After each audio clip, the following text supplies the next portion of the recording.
Alright, this video will show you how to measure angles between circles and relationship with other straight edges on the part if you want to know the angle of the circles in relation to each other or to the outside or reference geometry of the part.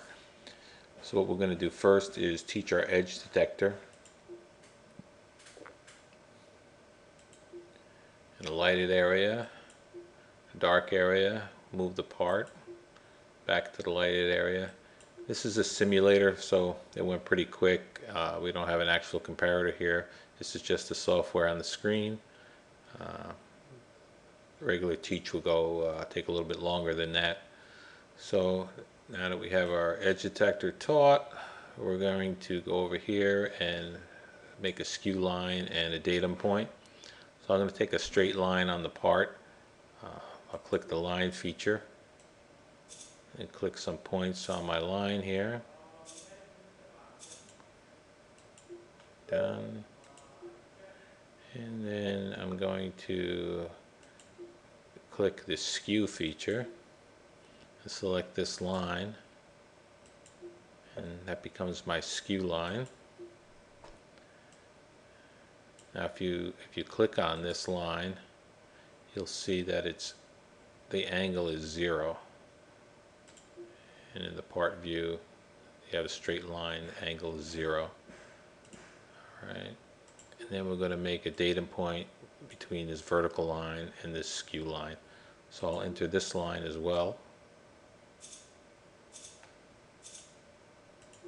I have a second line, and that's in view here. Then I'll just make a datum point by selecting this data group here and selecting the datum point, and then I'll select the skew line and line 3, say done, and that creates a datum point right at the intersection of these two lines. Now, alright, now that I have a skew line and datum point, I'm going to measure a few circles.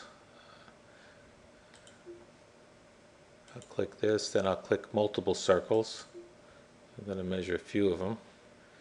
Let's see, let me turn off my edge detector until I get to where I'm going. Alright, now I'll just cross a few points here. This yellow dot represents my edge detector here. Because I selected the multiple circle feature, I can just continue to measure circles. It knows I'm going to measure a circle next, so I don't have to select it again. And maybe one down here.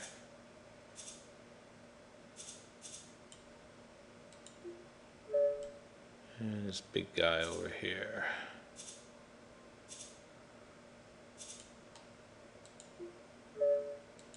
I'll say done. This way it knows I'm finished measuring circles. And let's take a look. Alright, so I have some of my group of circles here.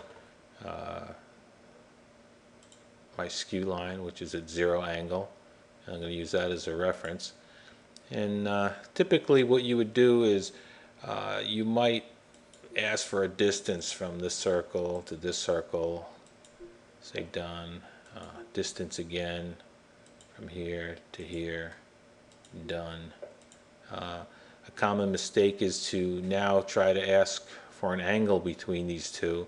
If we do that, we click on these two distance measurements, we get an error message that it can't be calculated because these are our distance, they're not an actual line here. So in order to get the angle between here, we have to first create a line between these circles. So what I'm going to do is select the line feature and do the same thing. And now instead of measuring the distance, it's actually drawing a line between those two. And then we'll measure line again, and we'll go to these next two. Done.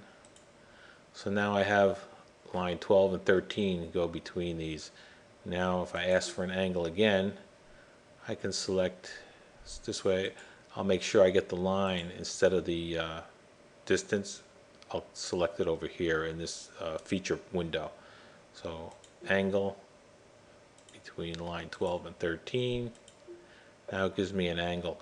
Now if I go down here, this is a change symbol. If I click this, it'll cycle through the different angles that are available to me. So click it and you'll see different angles show up. If the first angle you get isn't the result that you're looking for, you can click this change symbol and cycle through the different angles that are available. Alright, so we're going to leave this here. And another thing you could do is create a line between two circles. For instance, if I select the line again and these two, it gives me a line from center to center, but I can also click this change symbol and it'll draw the line at the bottom of the circles or at the top of the circles, and then I could leave it there.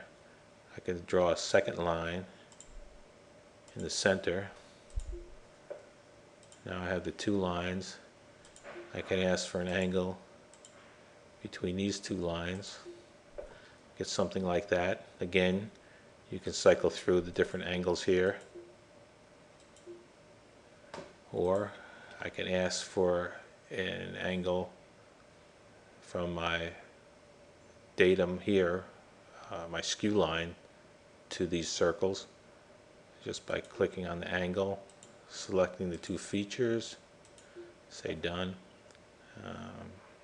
and again cycle through to get the one I want. That should be a good start to get you started measuring angles. Let's see if there's something else we could do here.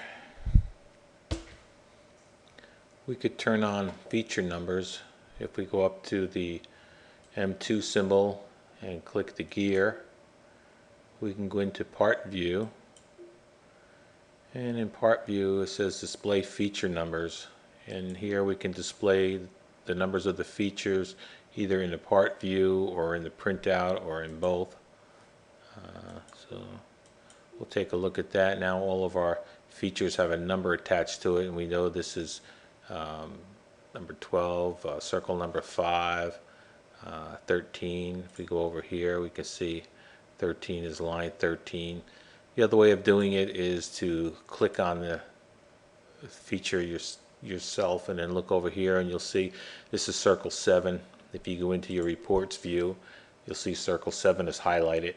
You can easily pick up what these things are here. Circle 5, you can see what that is.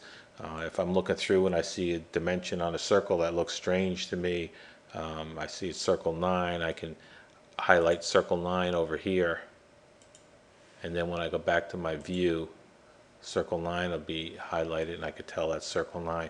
Or these numbers, if you have the numbers turned on. The only problem with the numbers is occasionally when you have a very busy part, the numbers will overlap and it'll get a little confusing, or maybe on the printout it won't look good. But that's it. That should be enough to get you started.